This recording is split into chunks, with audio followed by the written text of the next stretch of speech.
Okay guys, welcome back for another story in English that uses advanced vocabulary. This one takes place on the planet called Mars, so it might feel a little eerie or foreign, just to warn you. Alright, let's hear the story called The Last Signal. Emma pressed her back against the cold metal wall of the cabin. Outside, the red dust of Mars moved in slow circles.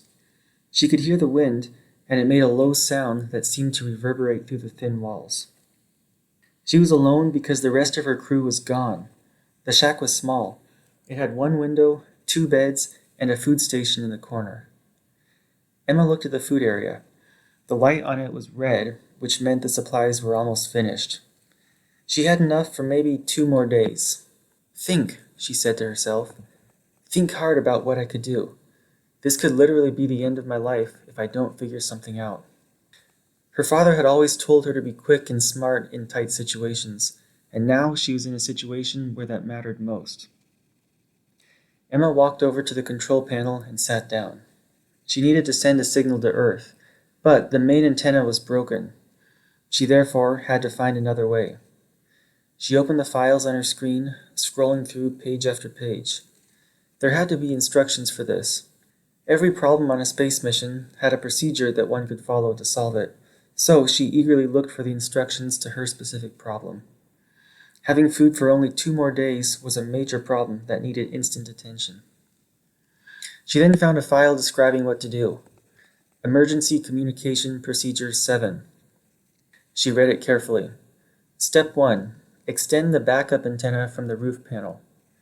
Emma looked up at the ceiling. There was a small handle above her head. She stood on her chair and pulled it. A loud click filled the room. Outside, she heard a slow mechanical sound as the backup antenna began to extend upward into the dark Martian sky. Good. Step 1 was done. She sat back up and continued reading. Outside, the wind got stronger. The cabin shook a little, and Emma grabbed the edge of the desk tightly. She could smell something strange, as if something was burning. It almost smelled like metal that gets too hot. She looked at the temperature monitor. It was fine. Maybe it was just the dust on Mars. So she tried to focus. Step 2, however, was harder. She needed to connect to a relay satellite, but the satellite only passed over her location once every 6 hours. She had just missed the last window by 20 minutes, so now she would have to wait many hours. To keep her mind busy, she went to the food station. The last meal option was a small yellow packet. She opened it, and inside was a thick orange liquid. The label said, Nutrition Blend 4, Tropical. She drank it slowly. It was sweet, almost like nectar.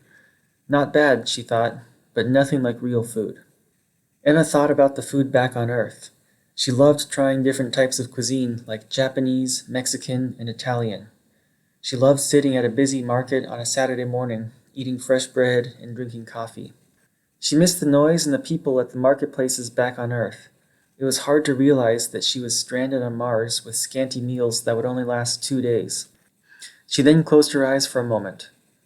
You're still alive, she said quietly, and that is a privilege. She meant it. Many people wanted to come to Mars, and she was one of the few who got the chance. Even now, scared and alone, she knew that and tried to enjoy the once-in-a-lifetime experience. She opened her eyes and looked out the window. The sky was dark purple.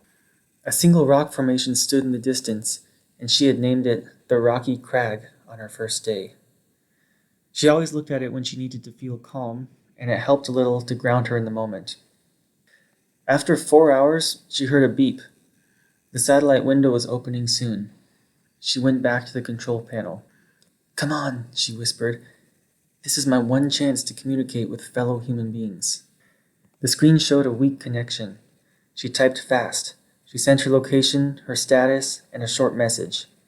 Crew lost. I'm alive. Please respond fast. She hit the send button, and then she waited. The connection light blinked, once, twice, then a voice came through the speaker. It was broken and full of noise, but she could hear it. Emma, this is Earth Station. We received your message. A rescue mission is on the way. Estimated arrival, 19 days. 19 days? She thought. I only have food for 2 days. She pressed the button. I don't have enough supplies. I need another option. It was static for a moment, and a message came. Emma, there is a secondary supply unit. Location, 2 kilometers north of your cabin. Check your map. Unit 7B. It should have enough to last you. She found it on the map. 2 kilometers. In a big, puffy Mars suit walking through the wind, that would be about a 1-hour walk. It would be hard, but possible. Understood, she said. I will go tomorrow at the break of dawn. Good luck, Emma. We are watching. The connection went out. Emma sat back. She felt something close to relief, but not completely. When she looked at her digital map screen, she noticed something strange. It was a small moving dot between her cabin and Unit 7B. Emma froze. It was not there before. She zoomed in closely, but the resolution was still blurry. The dot was lurking slowly in the dusty Martian terrain, and it appeared to be moving toward her. The map system had a label for it. It said, Unknown.